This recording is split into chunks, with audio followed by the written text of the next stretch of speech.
Hello children, welcome to my YouTube channel.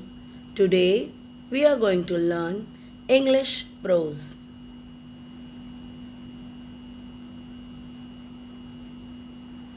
Chapter 11 in the world of dictionaries.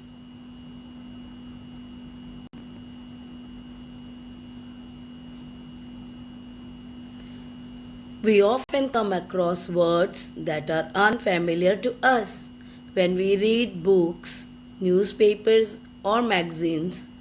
We also hear new words and phrases when we watch TV programs. How do we find the meanings of these words?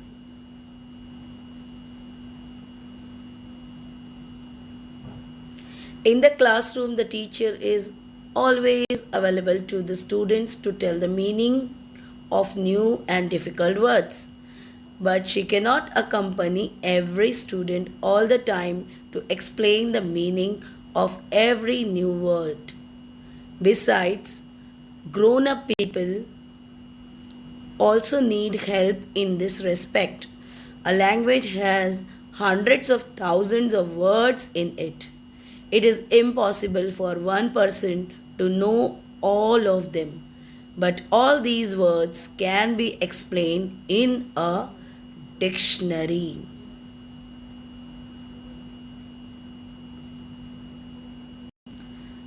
At some time or other, you must have been advised to look up a word in a dictionary by your teachers or parents.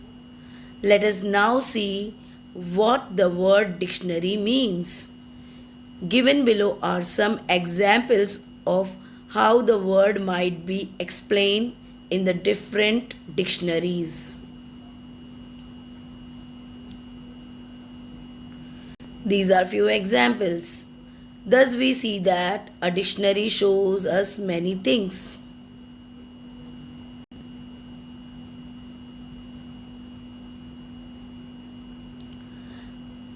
Words in a dictionary are usually arranged in alphabetical order.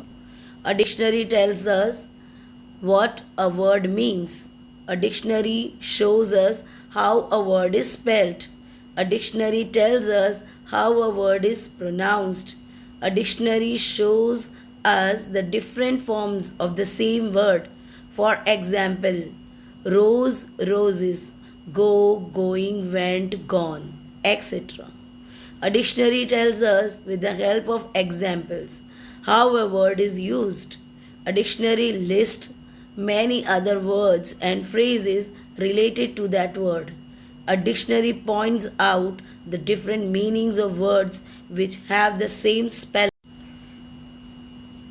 A dictionary also tells us the grammatical class to which a word belongs. You will learn about these class of words when you are a little older.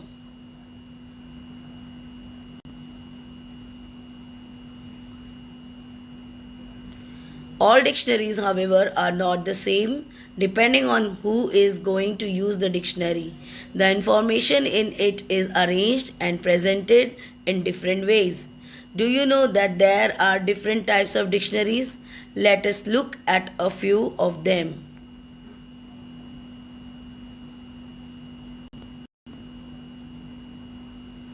Children's Dictionary. Some dictionaries are designed specially for children. They include only a few thousand words, but there are many pictures and diagrams in children's dictionaries. There may also be word games, puzzles, and jokes based on the meaning or use of words. Pronouncing dictionaries. Some dictionaries provide only the pronunciation of words. It is shown with the help of special symbols. Dictionaries of synonyms. Some dictionaries give list of synonyms, words which have a similar meaning. They may also include antonyms or opposites.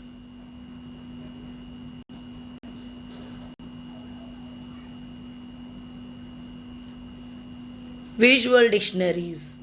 Some dictionaries contain only visuals or pictures. They do not have to explain the meaning in words, as the visual speaks for themselves. The visuals may be in the form of photographs, diagrams, or hand drawn pictures. They are all labeled. See the simple visual given alongside. In the same way, even complicated machines or systems are made simple in a visual dictionary.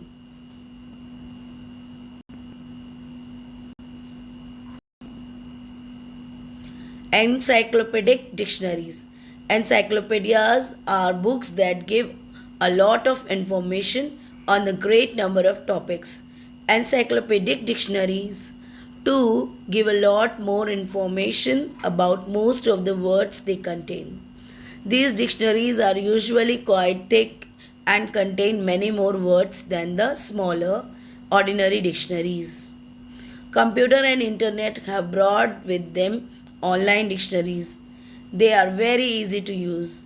You just type the word you want to look up and instantly you are shown its meaning, uses, etc.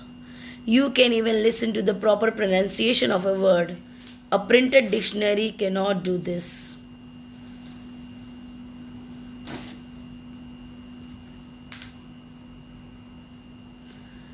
Then there are some dictionaries that show how a word was used hundreds of years ago, how its use or meaning or spelling changed over the years, and how it is used today. A dictionary is a must for a student. You can begin with simple, attractive dictionaries and then learn to use the more difficult ones later. So, the next time you come across a difficult word, don't fret. Just look it up in a dictionary.